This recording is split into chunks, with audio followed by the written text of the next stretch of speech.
Hello hi welcome back to my channel. So ఈరోజు recipe వచ్చేసి చింత చిగురు చిత్రాన్నం అన్నమాట. చాలా అంటే చాలా టేస్టీగా ఉండిందండి. చెప్తుంటేనే నోట్లో నీళ్ళు వచ్చేస్తాయి. తప్పకుండా ట్రై చేయండి. ముందుగా అయితే చిగురుని తీసుకొని క్లీన్ చేసుకోవాలన్నమాట. సో ఇలా లేతగా ఉంటే పర్లేదు. తర్వాత పచ్చిమిరపకాయలు, పోపు దినుసులు, పల్లీలు, కరివేపాకు, కొత్తిమీర అంతా రెడీగా పెట్టుకున్నాను. ఒక కడాయి పెట్టేసుకొని అందులో ఆయిల్ వేసేసుకొని ఆయిల్ హీట్ అయిన తర్వాత పోపు దినుసులన్నీ వేసుకోవాలన్నమాట. ఆవాలు, జీలకర్ర, శనగపప్పు, మినపప్పు, అలాగే పల్లీలు కూడా వేసుకొని వేయించుకోవాలి. సో అవి బాగా వేగిన తర్వాత అందులోకి పచ్చిమిరపకాయలు, కరివేపాకు వేయాలన్నమాట.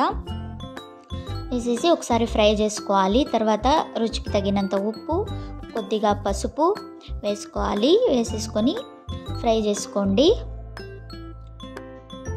So same like lemon rice లాగానే అండి, బట్ చింత చిగురు చిత్రాన్నం, లెమన్ బదులుగా చింత చిగురు వేయడం అన్నమాట. తర్వాత 1 టేబుల్ స్పూన్ జీలకర్ర, కొద్దిగా 1/2 టేబుల్ స్పూన్ కన్నా తక్కువ మెంతులు అన్నమాట తీసేసుకొని డ్రై రోస్ట్ చేసుకోవాలన్నమాట.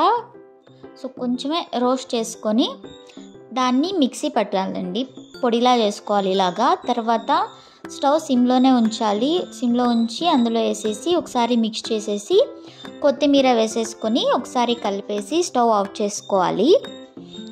సో నెక్స్ట్ అయితే చింత చిగురు చూపించా కదా, దాన్ని క్లీన్ చేసుకోవాలన్నమాట. క్లీన్ చేసేసుకొని సో దీంట్లో మొగ్గలు కూడా ఉన్నాయండి, చింత మొగ్గు. సో అది తిన్నా ఏం కాదు. సో అలాగే వేసేసాను అనమాట.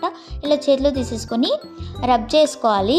సో ఇలా మొత్తం అలాగే చేసేసుకోవాలి. తర్వాత తిరువాతలోకి వేడి అన్నం ఒక లేయర్ వేసేస్తున్నాను అనమాట.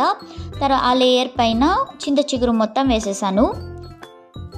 సో అది ఫిల్ అయ్యేలా వేసాను అనమాట. నెక్స్ట్ ఇంకో లేయర్ వేడి అన్నం వేసేసాను. వేసేసి దాని మీద మిగిలిన చింత చిగురు మొత్తం వేసేసాను అనమాట.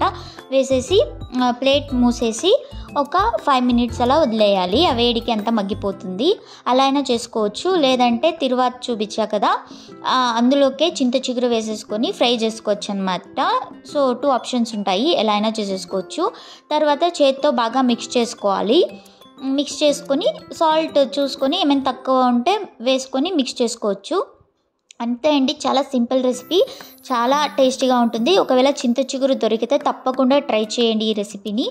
మీరు ఇంకా నా ఛానల్ని సబ్స్క్రైబ్ చేసుకోలేకపోతే ప్లీజ్ డూ సబ్స్క్రైబ్. అలాగే వీడియోని లైక్ చేయండి. బాయ్.